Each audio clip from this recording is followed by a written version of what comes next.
Hello and welcome to another Daily Muppet. In today's video, we're going to talk about quite a bit of transfer news, players who could stay and go, some of the information around them, talk about Bruno Fernandes, talk about the center back situation, who United are looking at, what may occur, a few other names, and then as well talk about some of the aspects of the manager decision and where things could go in the lead up to the final game of the season in the FA Cup on this Saturday. So let's get into it.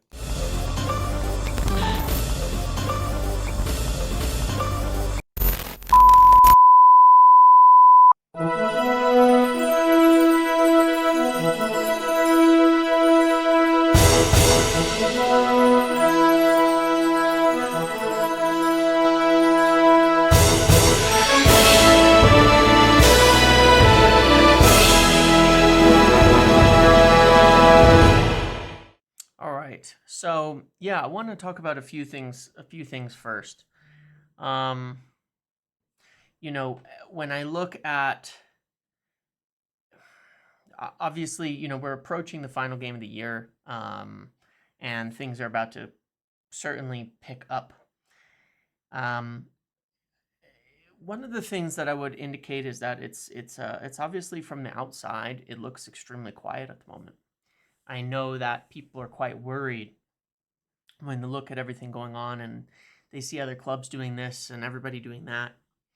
And the news around United has been silent. I mean silent. I was just noticing yesterday that there was no stories like there usually were.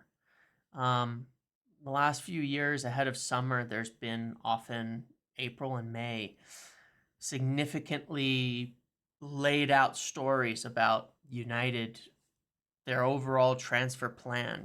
The Athletic would have, they're looking at this and these are the names, and looking at this and these are the names, and they're looking at this and these are the names. And nobody has it. Nobody's doing it. You're seeing tenuous links to a lot of players. You're seeing some talk about the sales and things like that. And then you'll see kind of articles about specific players where United get linked to them. Some of them true, but very little by way of detailed plans or anything like that. And that, of course, could lead you to wondering or thinking that nothing is happening at the moment. But certainly that is not really the case.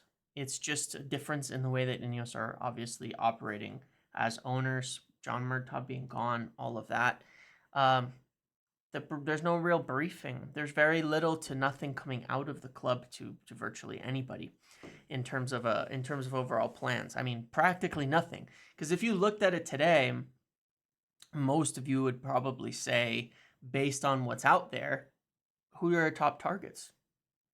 Well, we'll talk through some of them here, but I think that from what we've been sharing since last year, the closest you'll get to them is what we've talked about in these videos with guys like Gerard Braithwaite and Michael Olise that we've been talking about since the end of last year, and even earlier in some cases. And there's very little that can go against that at the moment, and very little by way of different information out there at all right now. So let's get into, first and foremost, staying and some of the people who may stay. Obviously, when you look at the positions, you have in the forward line, obviously Sancho, Greenwood, and then who are likely to go, very likely to go, and then Antony, who I believe there's some interest in him, and I do know for certain if there were interest in him enough for him to go, he would be let go as well. Martial leaving. In the midfield, you've got Eriksen likely to go. McTominay could potentially go. We'll talk about Bruno in a minute. You have Casemiro. Now, in the back line, it's a little more intriguing here. Wan-Bissaka, as I heard, has expressed some interest in potentially going back to London. That being said, there's a good chance he stays this year for one more season. One, because, again, I'd indicated this about Fred and other situations, but when you extend a player's contract and that option for the final year, usually there are some financial constraints that make it so you can't do that just to sell them and make a bunch of money. A big part of that is the idea of that option is that you're going to keep them. In the instance of Fred and in other situations, when they triggered that option and then sold them, they had to pay a significant amount of that money to the player, and that would likely be the case for Wan-Bissaka too. I don't see big money being spent here. There's a decent chance Wan-Bissaka stays unless he can be included in a deal at a good value as part of a swap or something like that. And I don't see them spending a lot there. To buy a guaranteed person to play over Dalot would probably be very expensive, and there's very few on the market. Frankly, I can't think of anybody that I'd be sure benches Dalot right now. And a lot of players aren't going to be interested in coming in to play backup right back. It's not really at a very interesting position. So I think that it's becoming a little more likely that Wan-Bissaka stays, and this is a position that's dealt with at another time. But I don't think certainly that it's necessarily high priority. Maybe something late in the window if there's a good offer there. The big one I want to speak about is Bruno. There's been a lot of talk about this, and I put some things in. I've said for quite a long time that Bruno could go. That Ornstein piece was not quite as definitive, I think, as some people took it. When you actually read the article, he says, he said many times that he wanted to. What he basically said is that if he would stay if the club would show that ambition and would match it, and if they want him to. And, there's quite a number of conditions, and that's what David Ornstein said, is that it was quite conditional, his commitment to staying. And I think that that's something to certainly keep an eye on. There's talk of Saudi clubs coming in for him. I put an update last night in Discord and such that they were definitely interested in him, that there's been talks with his representatives from Saudi and from some other places as well. Bayern, I think, has had a little bit of interest, though I don't think they're willing to offer any kind of money. But there's interest from Saudi, and I think that there's a decent bit of leverage potentially being put on there to say, well, I could go somewhere else, and let's match it. Is there contract on the table for a higher cost to be the best paid player at United, etc. Ineos are not of the mindset that they want to hand out a new bumper contract right now. I don't think they're interested in doing that at all. I don't think that they will, and I think that their stance is essentially to some degree call the bluff on any moves like that, which is, okay, if Saudi come in and they're offering you 80 million plus to go, we'll take it. We're not giving you a new contract or bumping up your wages right now. That's kind of the opposite of what they're looking to do. So, I think it's a bit of both. I'm not holding that against Bruno or anything. I think he will stay. I don't think that they're going to let him go. I think the far more likely outcome is that he stays, and it's great. And then, they can discuss things next season as well while building with him. But it's a semi-live situation that's not totally settled and put to rest, and there's still things that could happen between now and the end of summer, depending on what happens with, again, how Ineos operate in the market, and if actually big offers came in, and what Bruno wants to do, if he pushes for something or changes his mind. It's not 100% settled. The most likely by far outcome is he stays and they work together, but there are potential other outcomes to this. In terms of center backs, what was the situation here that I wanted to describe? On May 9th, they put a story out there that in here on this video, talking about United wanting 2 center backs, talking about Todibo growing in terms of likelihood, talking about Tosin, talking about Gerard Braithwaite, all of that. And I still stand by that a lot of that is true. There's a report yesterday kind of confirmed almost all of it. The situation, as I gather it, is that United are definitely interested in Gerard Braithwaite. And one of the reasons for it is that he's viewed as somebody who can play both sides of things. If Gerard Braithwaite doesn't happen, then I'm not 100% convinced that they would have to get like a left-footed, left-sided center back. They might, but they wouldn't necessarily have to. Because you have this flexibility where someone like Harry Maguire's played on the left most of his career, you could go into a situation where you have, Lissandro and Maguire on the left, or Lissandro and Lindelof on the left, and you buy two right center backs, for example, just depending on who you keep. And so some of that is a bit flexible. It's not necessarily going to buy a left center back because, what they're looking at with Gerard Braithwaite is that they would like to, obviously, I've said this, hold to kind of the end of the fiscal year because they're not going to pay 80 million. And they think the price is ridiculous and they think Everton need money. Should they come down to more reasonable range of 50-55, then they would probably get a deal done. And it would likely have to happen before July 1st due to the financial situation at Everton. I don't think they're going to go up 65-70 million for someone like Guehi, even though he's interesting. And he's a player that's admirable. I don't think they're going to pay more for a backup option. You know what I mean? Like for a player lower down the list. There's still Inacio. There's still potential other names. Maybe if they're more affordable, that come back to the table.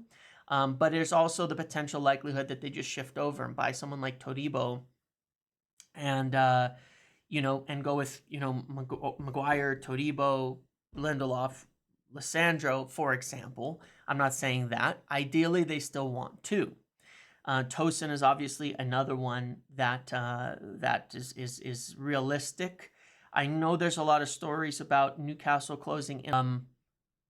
So, maybe keep that in mind. But I could very much see two of, especially if Tosin can be done, two of Gerard and Tosin. I think the ideal would be something like Gerard Braithwaite and Tosin coming in as center backs to give you options on both sides, very flexible, and then, you could see what you wanted to do with Maguire, Lindelof, potentially moving one on. For sure, probably moving one on.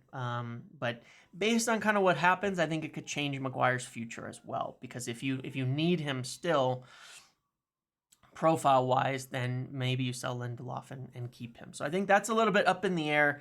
The first step is, maybe seeing what happens with Braithwaite prior to June 30th, and I think they will progress on and line up kind of, or at least try to line up Tosin and potentially Todibo if Tosin isn't done to Newcastle very shortly, but we'll have to see there. There's other names and things to discuss, but right now those are the main ones I wanted to talk about right now. In terms of other transfer names, obviously you've seen so much more talk come out of Michael Olise. Part of the view that I kind of have of the transfer window and the approach to it that I'll try to describe here is that, it's because this isn't one window to fix every problem at United. It's a multiple window, multiple run of things. Probably that between this window, January, and next summer, they'd want to get most everything sorted out, and they might have more to spend next summer. They can get back in Champions League, and certain financial, the big financial year loss falls off, all of that. Then they might be able to do a bit more. But the way that I would kind of look at it overall is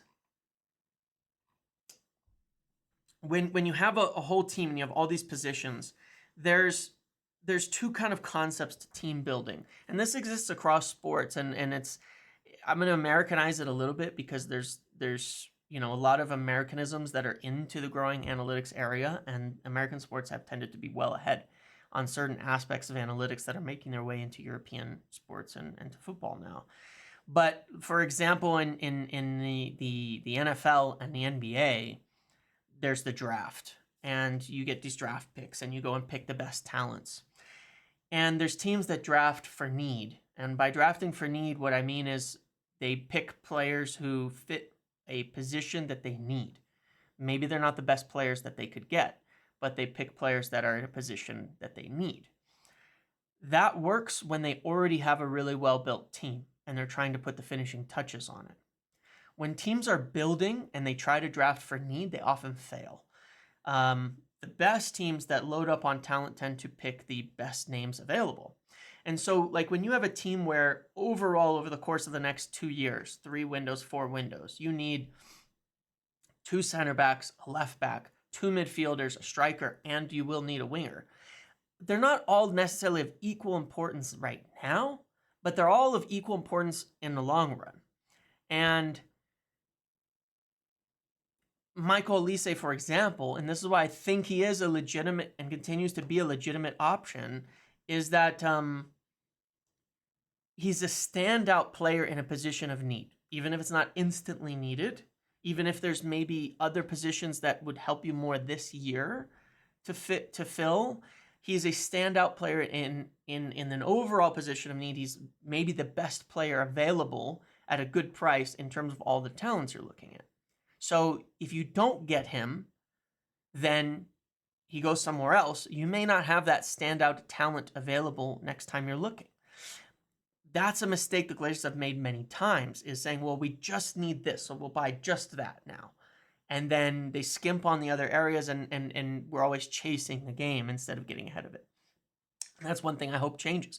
And that's why I really do hope they move forward on Olise, because there's, I think, where you see some standout names this year. Oh, and Lenny Euro. That's one I want to mention because he's potentially not going to Madrid. Definitely keep an eye on Euro. He's viewed across Europe as one of the top talents at center back, up and coming. I mean, one of the best young players in Europe. If he does not go to Madrid and he's available in that 50 million range, then United should be into that, and they've definitely watched him. So I'll keep that in mind. But that's an example where I think at center backs you have some standout talents that are viewed by the club. Players where they think these are too good an opportunities to miss, and it does happen to be a position of need. Same, I think you have in the wing position. I don't know that there are necessarily standout talents for reasonable fees in the midfield, and that makes it a little more tricky. Not saying they won't address it, because they will. But, Neves at 100 million, Neves, I don't think that's possible. And so you can't just throw all your budget into that right now and miss on other top talents. Some names that I would keep an eye on are definitely, I would keep an eye on João Gomez, Holman still, and I think those could definitely be interesting names in the midfield. Now, on the left back situation, I honestly don't know beyond the interest in Nuri and the other one from, was it Forest? I feel like it was Forest's left back. Who's Forest's left back? Sorry, I should have looked this up beforehand, but I forgot about it. Who is it? Who is their left back? Maybe I have this wrong. I feel like it was somebody we played closer to the end of the year. So maybe it's not Forest. Who on earth is it? Anyway, there was another name that was linked that I think is a good option to just keep in mind. So I'll find it. That it's already been discussed and mentioned in a couple of articles and things, but certainly a good name. Yeah, so I would definitely keep those in mind at left back, but the midfield will certainly be about the departures of McTominay, Eriksen, and Casemiro, big parts of getting people in. So the names haven't changed altogether too much. There's a clear plan on center back. I wouldn't be surprised if the first players we went for were Gerard Braithwaite, Michael Olise, and Tosin once the season ends. I wouldn't be surprised about that. And then if you cannot get Braithwaite, you move on to a different center back. There's probably other options beyond Olise, but I feel pretty good about that one. If they go for him, I feel good about the ability to get him. So I think that that might be where you go first, just early lining things up. Braithwaite, Olise, Tosin, and then you start to move players out in the midfield especially, and that opens up more options in the midfield there at left back. And then maybe later in the window, you're looking at backup strikers, right backs, things like that, if more opportunities come to the table. But I would feel like those are the 3 players you want to move early in the window on. Like before July 1, if you're going to get those 3 players or not. So I think those are more likely the early deals that we would be looking at. So finally, I want to talk about the manager situation. I know it's probably boring hearing me go on about it a bit more, but obviously I get asked so many questions all the time about it. And I try to provide some clarity, because I understand, when people talk about things like, that I've mentioned before in the past about decisions being made, all of that I think a lot of these things have happened. And I totally stand by that. That being said, there's multiple decisions, and I've said this before, but Ineos are not the type of people that are going to say, we're just going to do something without having our proper plans in place. And unless they have those plans, they're not going to do it. Take, for example, John Murtaugh. He was always going to leave United when Ineos came in. But he didn't until they were practically done with Jason Wilcox, you see, to replace him. And not even a direct replacement, but to come in and essentially do the job. And that is how they operate. So, let's say, for example, this is an example of a scenario that they said, you know what, we don't think Ten Hag is our guy. Beyond that, they'd have to say, okay, but who are the replacements? There's this person, this person, this person, and then there's these ones. And are all of those better than Ten Hag? Maybe, maybe not. We've got to evaluate them and look. Let's say they do that and they come down to a list of 3 or 4 people and they say, these are the people we think are better than Ten Hag that there's a reasonable chance of getting to. Have you been able to speak to them yet? Have you been able to interview them yet? Have you been able to talk to them about the job yet? Have you been able to get their ideas on the position that is on offer, their willingness to take it, things like that? Because the season's been ongoing, so maybe you have, maybe you haven't. But until you have, you can't just say, well, we don't want Ten Hag anymore. So, again, I would look at it like there's a few layers to go through of decision making, because where does Ten Hag fall on your list of managers? Because like I said before, I would not look at him like a manager in the job, but like a manager interviewing for the job. So they might look at, in discussions with him and evaluations of him and everything, and say, where is he on this list of potential managers for next year? Because let's look at it like that. Let's pretend he's not in the job. Then where does he fall? Is he at the bottom? Is he in the middle? Is he near the top? If we can't get people who are above him, or we're not yet sure we can get people who are above him, then he's not gone.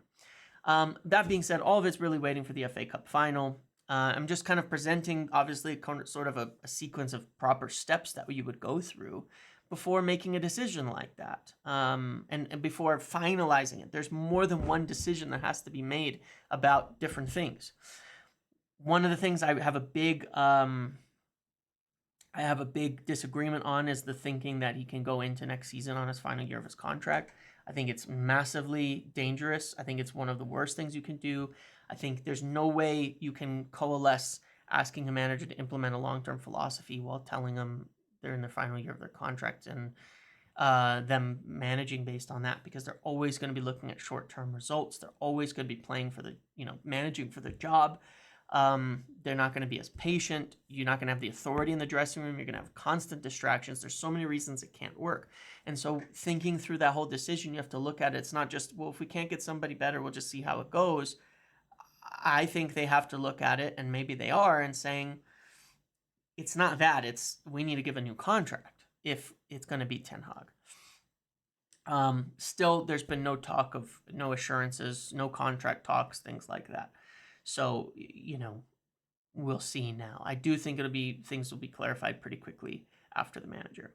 In terms of potential names for the manager position, obviously, you have, with Pochettino leaving Chelsea sort of suddenly, that's going to be a name that's thought of, that's considered, that's probably going to be discussed within United, because there's obviously been a lot of people who admire him, including Sir Alex and others. Not the saying that they should be making the decisions, but there's obviously going to be talk about it. He was actually hired by Jean-Claude Blanc when Jean-Claude Blanc was CEO of PSG.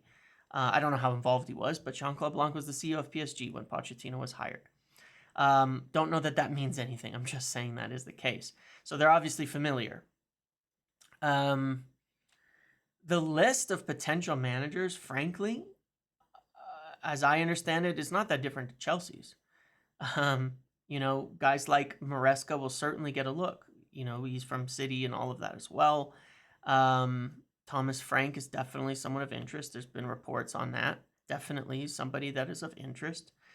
You talked about Poch, and then there's Kieran McKenna, which would be an extremely exciting appointment.